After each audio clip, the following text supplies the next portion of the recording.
Okay, so this is the last chapter of unit number 3. Last time lecture में क्या देखा था?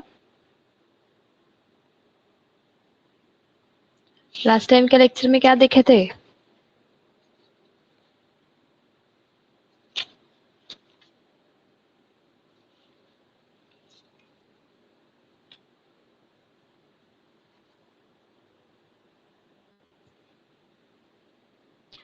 याद नहीं? यूट्यूब के वीडियो जो अपलोडेड होते हैं वो देखते हो क्या?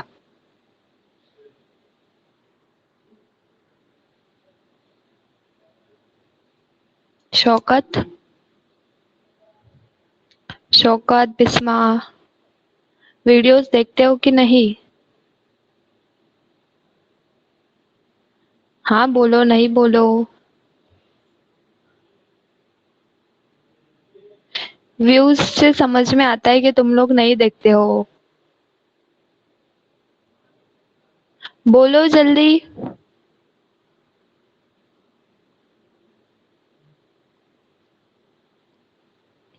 मोहम्मद, सोनाली,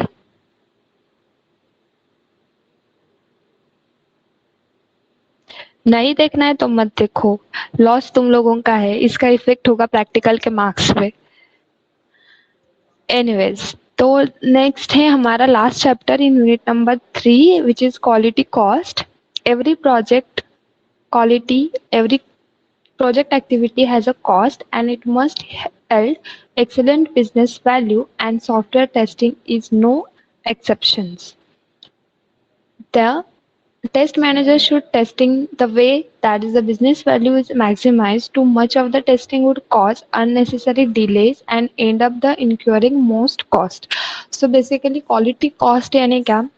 तो आप लोग जो भी प्रोजेक्ट या फिर जो भी एप्लीकेशन क्रिएट करते हो तो उसको क्रिएट करने के लिए आपको कॉस्ट यानी एक पे जो है वो देना पड़ता है। अगर आपने किसी को ऑर्डर दिया है तो वो ऑर्डर होने के बाद आपको पे करना पड़ता है, लेकिन वो ऑर्डर जब तक कंप्लीट हो रही है तब तक इन्वेस्टमेंट जो है वो उसी ऑर्गेनाइजेशन की रहती है। तो क्वालिटी कॉस्ट में क्या रहता है? तो क्वालिटी कॉस्ट में जब भी आप लोग सॉफ्टवेयर को मेजर करते हो, कुछ स्टैंडर्ड को फॉलो करते हो, तो वो स्टैंडर्ड मेंटेन रखने के लिए आप लोग वैसे प्रोसीजर को फॉलो करते हैं। फॉर एग्जांपल, जैसे अगर आप लोग कोई प्रोजेक्ट को बना रहे हैं, आपको विद इन 3 मंथ्स उसको कंप्लीट करना है, तो आप लोग उसके लिए अजाइल मॉडल का यूज करोगे, क्योंकि अजाइल मॉडल आपको एश्योरिटी देता है कि प्रोजेक्ट आपका 3 मंथ्स में कंप्लीट भी होगा, प्लस उसकी जो प्रोसीजर है वो आपको एश्योरिटी देता है कि उसकी क्वालिटी जो है प्रोडक्ट की बेस्ट रहेगी।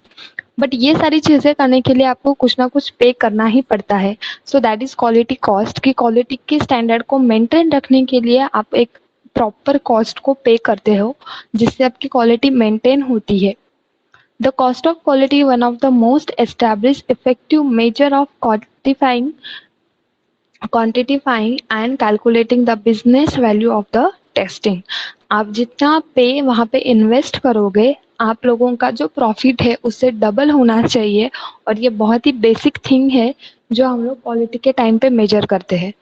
तो आप लोग अगर कम पैसे में काम करना चाहते हो तो आपके प्रोडक्ट की क्वालिटी वैसे ही बनेगी, लेकिन आपने अच्छे से अगर पैसे इन्वेस्ट किए हैं तो आपका एप्लीकेशन भी वैसे ही अच्छे से रेडी बन के आएगा। That is business value of testing, कि आप लोगों ने कितने कॉस्ट और अननेसेसरी किसी चीज़ों पे कॉस्ट या फिर पैसे वेस्ट नहीं करने। जहाँ पे ज़रूरी है वहीं पे अगर आपने प्रॉपरली पैसे इन्वेस्ट किए तो वो आपका बिजनेस वैल्यू टेस्टिंग रहता है, कि आपने प्रॉपरली अंडरस्टैंड करके लिया है कि आपको कहाँ पे इन्वेस्टमेंट करनी है, और ना ही आपने क्वालिटी के साथ कोई कॉम्प्रोमाइज़ किया है। To measure this the project, it is a budget. Expenses must be classified into these 4 categories. तो आपका जो बजट है प्रोजेक्ट का या फिर जो एप्लीकेशन आप लोग बना रहे हो उसका जो बजट है उसको 4 कैटेगरीज में डिवाइड किया जाता है: prevention cost, detection cost, internal failure cost and external failure cost. तो जो आपका बजट है, अगर आपका 3 मंथ्स के प्रोजेक्ट के लिए अगर आप लोग किसी को 1 लाख पे कर रहे हो तो वो 1 लाख जो है वो आपके 4 कैटेगरीज में डिवाइड होते हैं: prevention cost, detection cost, internal failure cost and external failure cost. तो प्रिवेंशन कॉस्ट क्या होता है? This include cost of training developers on writing a secure and easily maintainable code. Prevention cost क्या करता है? This include the code of training developers on writing the secure and easily maintainable code. ये क्या करेगा कि जब अगर आपके पास ट्रेन या फिर ऐसे कि जिन लोगों को एक्सपीरियंस है, ऐसे लोग अगर रहेंगे आपका प्रोजेक्ट रेडी करने के लिए, तो उन लोगों के थ्रू जो मिस्टेक्स होंगी वो बहुत ज़्यादा माइनर होंगी. कंपेरेटिवली अगर आपने पूरा जो आपका टीम है प्रोजेक्ट का, वो अगर आपने फ्रेशर्स को इन्वॉल्व किया उसके अंदर, तो आपको उनको ट्रेनिंग देना पड़ेगा. प्लस ये एश्योरिटी भी नहीं रहेगी कि उनका जो आउटकम आएगा वो एकदम करेक्ट आएगा कि नहीं. तो प्रिवेंशन कॉस्ट आपको क्या बताता है कि आप लोग जो भी आपके पास एम्प्लॉयज हैं उनको पहले प्रॉपरली ट्रेनिंग दो कोड की, ताकि आगे जाके कोई भी ऐसी प्रॉब्लम क्रिएट ना हो कि आपका प्रोजेक्ट जो है वो बंद हो जाए. तो प्रिवेंशन कॉस्ट यानी आगे जो मेजर प्रॉब्लम होने वाली है उसको पहले से आपने प्रिवेंट किया. आपके जो टीम मेंबर्स हैं उनको प्रॉपर कोड की नॉलेज देनी है आपको, तो वहां पे आपको इन्वेस्ट करना है. Then detection cost. This includes the cost of creating test cases, setting up the testing environments and revisiting the testing requirements. Detection cost ये क्या करता है? This include the cost of creating test cases, setting up the testing environments and revisiting the testing requirement. क्योंकि आप लोग जो testing है early stages में ही स्टार्ट करते हैं ताकि आपकी क्वालिटी जो है वो आगे जाके बेस्ट रहे, वो अच्छी तरीके से आपका परफॉर्मेंस है आपका एप्लीकेशन. तो आप लोग क्या करते हैं, पहले से ही टेस्टिंग करना स्टार्ट करते हो और वो टेस्टिंग के लिए कॉस्ट इन्वेस्ट करना पड़ता है for creating test cases, setting up the environment, revisiting the testing requirement. Multiple times अगर आप लोग रिक्वायरमेंट को टेस्ट करोगे, देन टेस्ट केसेस अगर आप लोग स्टार्टिंग से बनाना क्रिएट करोगे, then setting up the testing environment. आप लोग टेस्टिंग का जो इन्वायरमेंट है, जैसे उसके लिए लगने वाले टूल्स, उसके लिए लगने वाले सॉफ्टवेयर्स, ये अगर आप लोग पहले से ही परचेस करके लोगे तो आपका जो डिटेक्शन ऑफ कॉस्ट यानी कि आपको अंदाजा आएगा कि आप लोग कितना इन्वेस्ट कर सकते हो टेस्टिंग के लिए. So that is detection of cost. Then next, internal failure cost. This include the cost incur in fixing defects just before the delivery. तो आप लोग क्या करते हो कि सपोज अगर आपने सपोज पार्टी ऑर्गेनाइज की है, तो पार्टी ऑर्गेनाइज करने के लिए आपका जो प्रिपरेशन रहता है वो 8 दिन पहले से ही स्टार्ट होता है कि मुझे ये करना है, ये डेट है, ये वेन्यू है, ये मेन्यूज है सारे, देन ये टाइमिंग है. लेकिन आप लोग क्या करते हो कि इन केस अगर जब पार्टी चलेगी मेरी उस टाइम पे अगर यहाँ पे प्रॉब्लम आया, तो आपके पास ऑप्शन बी रहता है कि अगर ये नहीं हुआ तो मैं ये करूंगी, अगर ये नहीं हुआ तो मैं ये करूंगी. तो इसके लिए इसको हम लोग बोलते हैं कि इंटरनल फेलियर कॉस्ट. यानी उस टाइम पे क्या होता है कि इमीडिएटली कोई एरर आ सकता है, इमीडिएटली कोई प्रॉब्लम क्रिएट हो सकता है. सपोज आप लोग रन यूजर को दिखा रहे हो आपका सिस्टम और अचानक से सिस्टम क्रैश हो गया, तो आपके पास एक न्यू सिस्टम होना चाहिए, उसके ऊपर आपका एप्लीकेशन रन हो, राइट. तो वो न्यू सिस्टम कहाँ से आएगा? तो उसके लिए आपने आपका जो कॉस्ट है उसको बचा के भी रखना है. तो इंटरनल फेलियर कॉस्ट आपको सेव करके रखना है टू फिक्स योर डिफेक्ट्स जो आपके रन या फिर लास्ट मोमेंट पे आने वाले हैं. ऐसे एरर के लिए आपको कुछ अमाउंट बचा के रखनी है, उसको बोलते हैं इंटरनल फेलियर कॉस्ट. और वो आपका जो प्रोडक्ट है वो डिलीवर होने से पहले आपको करना पड़ता है. Then external failure cost that include the product support the cost incurred by delivering the poor quality software. Normally, cost of detecting defect is the major part of the total cost. This is the cost which is incurred even if no defect are found by testing team, whereas the remainder cost is incurred on a fixing defects. तो basically external failure cost क्या करता है? This include the product support the cost incur by delivering the poor quality software. इतना सब करने के बाद, आपका टेस्टिंग होने के बाद, आपका सॉफ्टवेयर रन होने के बाद, फिर भी आपका एप्लीकेशन अगर कस्टमर को सेटिस्फाइड नहीं कर रहा है और कस्टमर ने अगर आपका प्रोजेक्ट नहीं परचेज करके लिया, तो अभी तक का आपका 3 मंथ का जो कॉस्ट है जो आपने इन्वेस्ट किया है वो पैसे तो आपको कहीं से निकालने पड़ेंगे. तो आप लोग क्या करते हो, पुअर क्वालिटी वाला जो सॉफ्टवेयर जो कस्टमर को नहीं पसंद आया है, आप लोग वो किसी और को सेल कर देते हो ताकि जो आपने इन्वेस्ट किया है पैसा वो एटलीस्ट रिटर्न आ जाए. तो उसको बोलते हैं external failure cost. Because internal failure cost हो सकता है, बट एक्सटर्नल फेलियर कॉस्ट जब होता है तो बहुत ज़्यादा लॉस होता है, और वो लॉस फिलअप करने के लिए हम लोग जो रेट हमें मिलेगा एप्लीकेशन का, हम लोग उसको वो दे देते हैं। That is external failure cost. But in 4 cost में से सबसे इम्पोर्टेंट जो कॉस्ट है दैट इज डिटेक्शन कॉस्ट। आपको पहले से ही आपके एप्लीकेशन का प्रॉपर अंदाजा चाहिए कि कहाँ पे और कितना कॉस्ट आपको इन्वेस्ट करना है। क्लियर है? Defining quality cost, prevention cost, detection, internal and external failure cost. समझ में आया?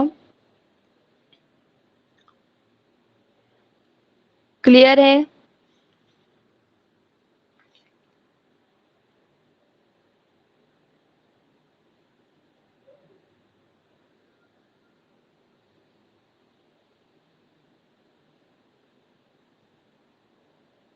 Then next is types of quality cost. तो जो आपके क्वालिटी कॉस्ट है उसको और इलाबरेट किया है, उसको और डिस्क्रिप्टिव में लिखा है। The cost of quality or quality cost does not mean that use of expensive or very highly quality materials to manufacture a product.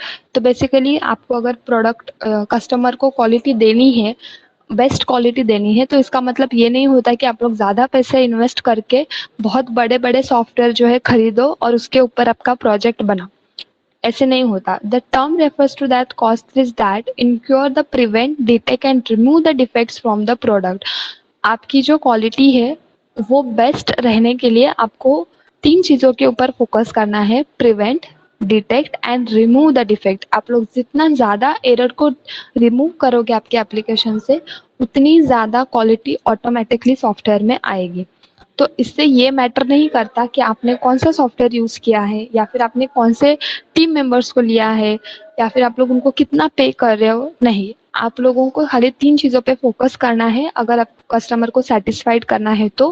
Prevent, detect, detect your defect, then remove the defect. जितना ज़्यादा error remove करोगे उतनी ज़्यादा quality provide होगी। Then quality cost are categorise into 4 types: prevention, appraisal, internal and external failure cost. तो prevention cost में क्या होता है? It is a much better to prevent the defects rather than finding and removing them from the product. The cost incurred to avoid or minimize the number of defects at the first place are known as prevention cost. ये सबसे important है कि जब मुझे problem आएगा फिर मैं उसको सॉल्व करूंगी और मैं उसको सॉल्व करने के लिए बहुत बड़े बड़े सॉफ्टवेयर यूज करूंगी। नहीं, मैं उसको ऐसे प्रॉब्लम्स क्रिएट ही नहीं होने दूंगी जो मेरे एप्लीकेशन के ऊपर कॉस्ट का इफेक्ट करने वाले हैं। तो उसको बोलते हैं prevention cost. Defect, to find the defect, to remove the defect rather than finding and removing them. आप लोग जो प्रोडक्ट या फिर जो डिफेक्ट फाइंड करोगे उसको फिर सॉल्व करोगे, इससे अच्छा वो डिफेक्ट जो है जनरेट ही ना हो, इसके लिए आपको ट्राई करना है, और इसको बोलते हैं prevention cost. For example, prevention cost improve the manufacturing process, worker training and quality engineering, statistical process control. आप आपका जो एप्लीकेशन बना रहे हो उसके लिए ऐसे वर्कर को यूज करो जिनके पास ट्रेनिंग है, जिनको क्वालिटी का नॉलेज है। तो इससे क्या होगा, जो मेजर प्रॉब्लम्स क्रिएट होने वाले हैं वो प्रिवेंट हो जाएंगे। Then second, appraisal cost. Appraisal cost is also known as inception cost, are those cost that are incur to identify defective products before they are shipped to the customer. All costs associated with the activities that performed during the manufacturing process to ensure required quality standard are also included in this category. तो appraisal code को क्या बोलते हैं? Inception code भी बोलते हैं, and those code are incurred to identify the defective product before they are shipped to the customer.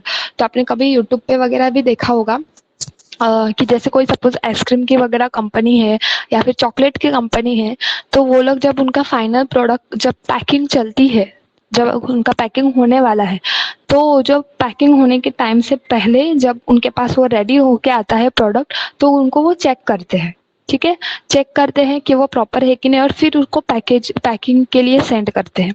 ठीक है, तो वो लोग क्या करते हैं, पहले से ही अप्रेजल बनाते हैं कि मतलब ऐसे नहीं कि उन्होंने बिना चेक करके सपोज चॉकलेट ऐसे ही पैकिंग करके दे दी और किसी कस्टमर को डिफेक्ट वाला चॉकलेट मिल गया, या फिर ऐसे कि उसके अंदर कोई प्रॉब्लम है ऐसे मिल गया, तो कस्टमर कंप्लेंट करेगा। तो इससे क्या होता है, आपका प्रोडक्ट का क्वालिटी रिड्यूस होता है, आपका मार्केट डाउन होता है।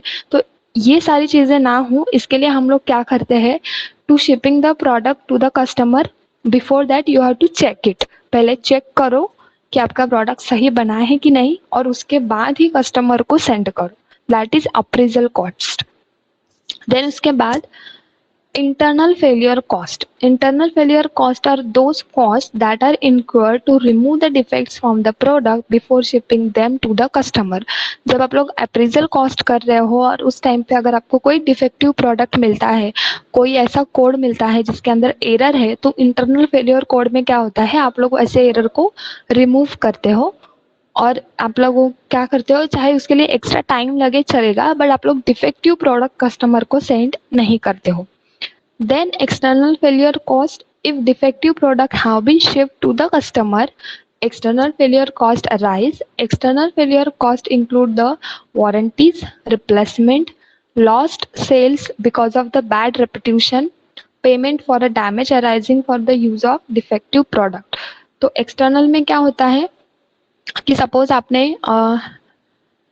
एक्सटर्नल फेलियर में क्या होता है कि अगर आपने डिफेक्टिव प्रोडक्ट, सपोज आपने सही से उसको चेक नहीं किया प्रोडक्ट को और आपने डिफेक्टिव प्रोडक्ट कस्टमर को शिप कर दिया, कस्टमर क्या करेगा, आपकी कंप्लेंट करेगा कि आपके पास से जो प्रोडक्ट आया है वो डिफेक्टिव है। ये सारी चीज़ें देखो, कभी अगर आपने ऑनलाइन वगैरह कोई इलेक्ट्रिकल प्रोडक्ट लिया, सपोज आपने मोबाइल ले लिया और आपके घर पे जब मोबाइल आता है तो उसका डिस्प्ले जो है वो टूटा रहता है, उसका कैमरा सही से नहीं चलता है। देन जब वो डिलीवर हो रहा था तब वो प्रोडक्ट के ऊपर कुछ प्रॉब्लम आ गया। तो ये सारी चीज़ें एक्सटर्नल फेलियर कॉस्ट में आती है। कस्टमर आपका कंप्लेंट करेगा कि आपने जो मोबाइल सेंड किया है वो सही नहीं है, उसका कैमरा सही नहीं चल रहा है, उसका डिस्प्ले जो है वो ब्रेक हो गया है। और ये सारी प्रॉब्लम कब आई, जब आपने प्रोडक्ट ऑलरेडी कस्टमर को दे दिया है। तो इससे क्या होता है, आपके रेपुटेशन पे उसका इफेक्ट होता है, आपका पेमेंट डिले होता है, कस्टमर आपको कंप्लेंट करेगा, आपके सेल्स डिपार्टमेंट के ऊपर कंप्लेंट करेगा। तो इससे क्या होता है, आपका जो क्वालिटी है प्रोडक्ट का, जो एक रेपुटेशन बना रहता है प्रोडक्ट का, वो रिड्यूस होता है। तो इसको हैंडल करने के लिए हम लोग कस्टमर को क्या ऑफर देते हैं कि आप आपका प्रोडक्ट रिप्लेस कर सकते हैं, या फिर हम लोग आपका जो पे है उसको वापस करेंगे, जो भी आपने रिफंड जिसे हम लोग बोलते हैं कि हम लोग रिफंड करेंगे।